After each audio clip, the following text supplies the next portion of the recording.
Because what happened was unreal. Yeah. And I know it happens almost every year, but I feel like this year was better than most years. Starting with Britton Wilson. Britton Wilson runs 49.13.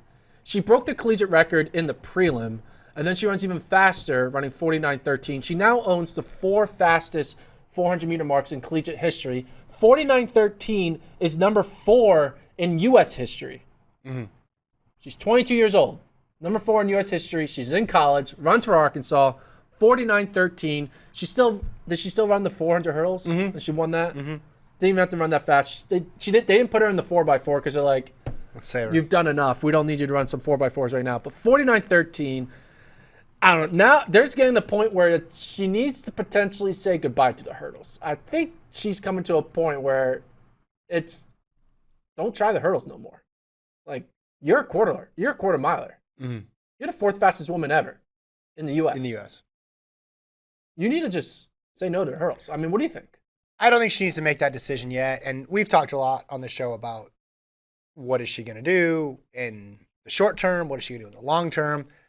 I think one thing's very clear for this weekend.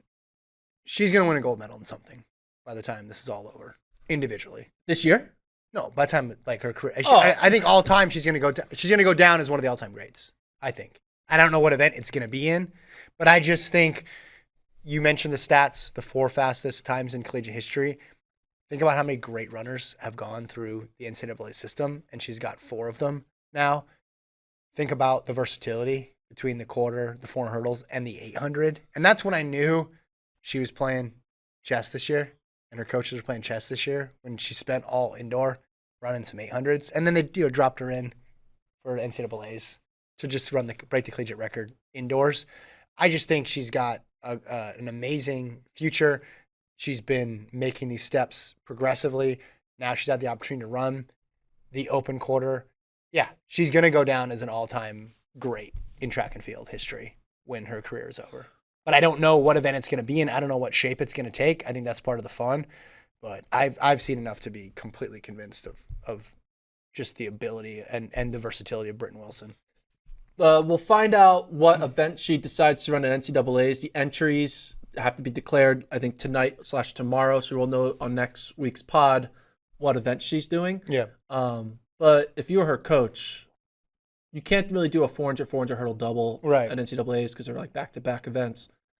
Do you have her go to the 400 hurdles, or do you stick with the 400? What would you have? I'd go to the 400 hurdles, try to get the NCAA record, because she's already got it in the quarter. And it's a good one, Sydney's record. Yeah, 52.75. And then you could go back to the quarter for USA's. I'm thinking about a Thing Mo's pattern when she was at Texas A&M. 400 and then 4 and 8. And I think that helped keep her fresh later on in that year. And we saw the end result of that. So that's I'm thinking that you would do, but wait. So you're saying she would be more fresh for the 400 if she runs the 400 hurdles? Yeah. At prelims and NCAAs? Yeah, mentally fresh. You're just doing different things. You're checking off different boxes. It's harder boxes. to run the 400 hurdles than to run the 400. Yeah. The way it's harder to run an 800 than a 400. That's why a Thing did the 400. I think at that level, when you're going full out, yes, one might be a little bit harder than the other, but they're both hard. I'm thinking about mental sharpness, especially when you think about a season that's going to August. So just do one, work on one,